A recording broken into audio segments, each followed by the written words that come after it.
Hi, I'm Laura Brandenburg from Bridging the Gap.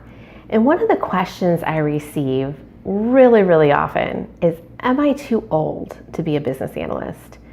And I also hear stories that I believe are true, that there's a judgment, a perception of particularly of older workers in an IT environment that tends to be younger. Now, I just turned 41, so I cannot give my firsthand experience of what it's like to interview in your 50s or 60s and what it takes to be successful in that interview. But the piece of the story that I want to share with you, the piece that I have to contribute, was the process and the mindset and the somewhat limiting beliefs I had as a 28-year-old manager who hired a 60-plus-year-old business analyst.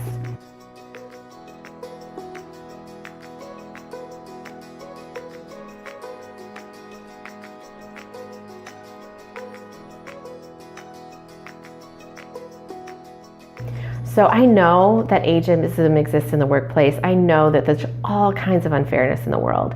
And I'm not here to solve that problem, but I am here to share my piece of the story, to contribute a piece of the puzzle, and hopefully also inspire you to not allow any factor about your life, your personality, your characteristic as a human being to hold you back from the true success that you really want as a business analyst or in any career goal that you might have in your life.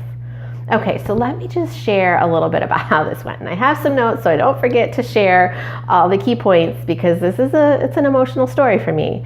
Because the first objection I had, I was young and I was a great business analyst, right? I was like a superhero. People wanted me on their projects, but I had very little experience managing at that point in my life. And I was just like, does he have too much experience, right?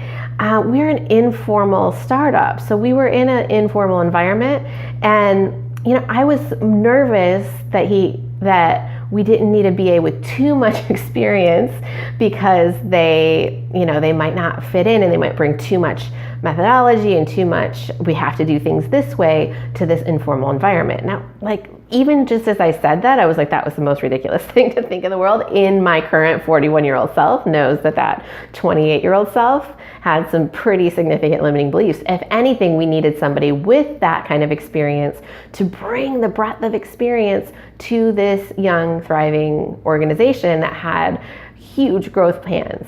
So that was the first thing that I brought up. And my manager, the CIO, was like, you need to interview this guy.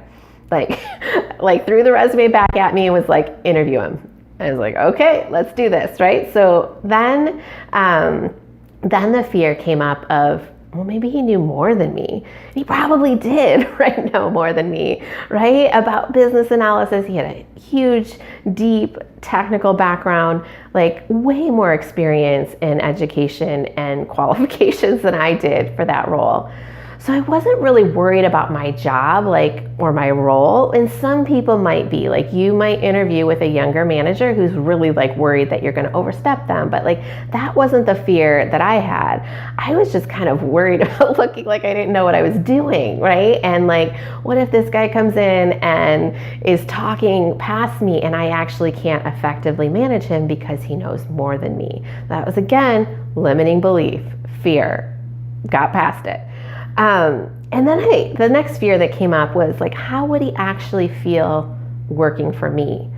I put myself in my own 60-year-old shoes and was like, why would I ever want to work for some young, quick start kind of person, right? I want to work for somebody who's got more experience than me. That was my reality at the time because I was always the youngest person in any role, and everybody had ever managed me was older than me, right? And I've seen now how age is less of a factor. It's about capabilities and your qualities and what your genius work is and what you're best at in the world.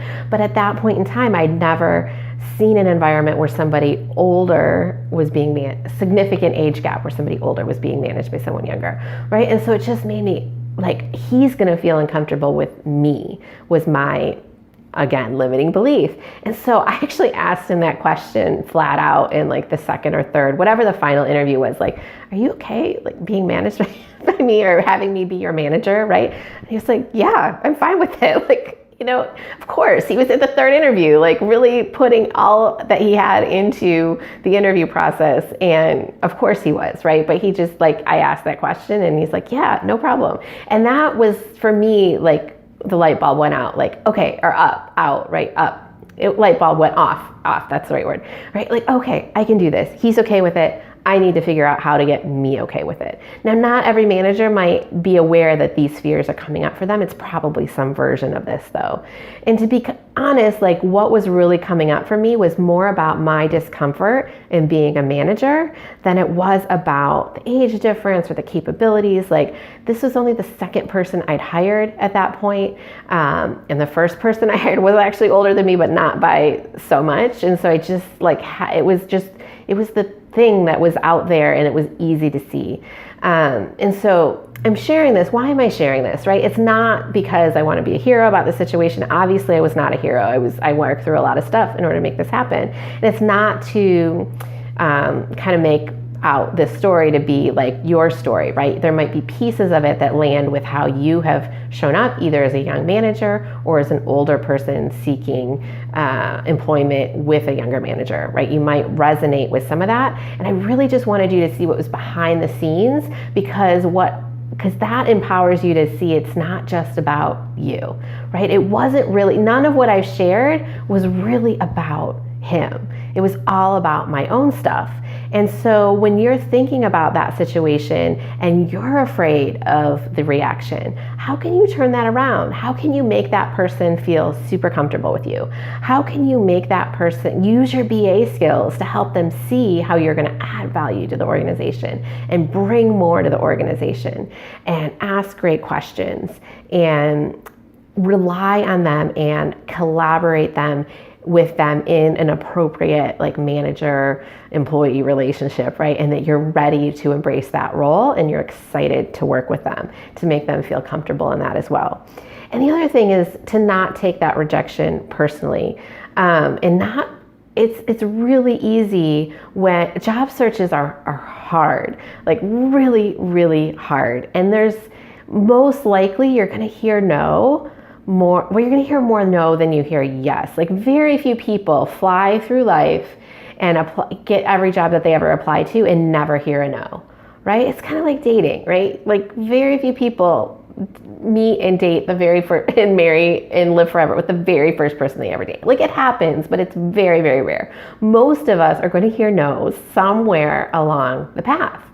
And what you do though, when you make it a factor of a quality that you can't control is that you give up hope and you actually kind of let yourself off the hook for taking personal responsibility for what you can change, right? You can't change your age, but you can change how you interview. You can learn how to interview in a better way. You can learn how to connect with people easily. You can leverage your best skills, right? You can do all kinds of things that will influence your job search process. And if you just say, well, it's never going to work for me because I'm older, I guess I should just throw in the towel, right? You'll never actually be inspired or motivated to change the things that you can control. You can't control everything.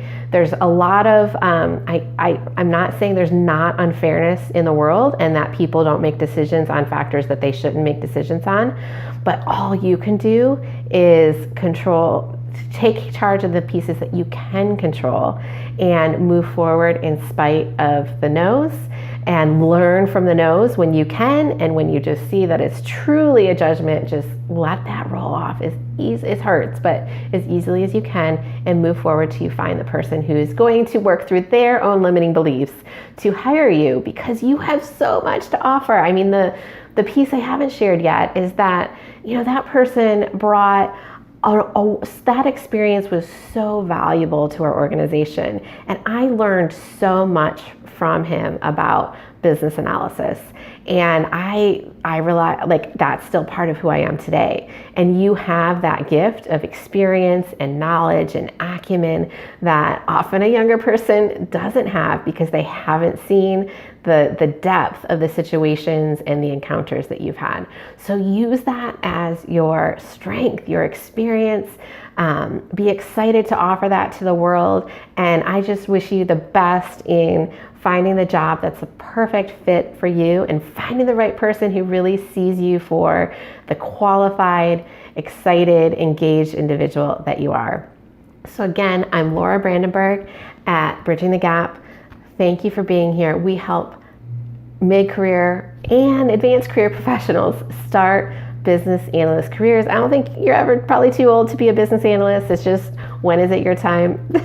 when are you ready to stop, right? That's really up to you. If you're ready to get started, we're ready to help. Again, talk to you soon.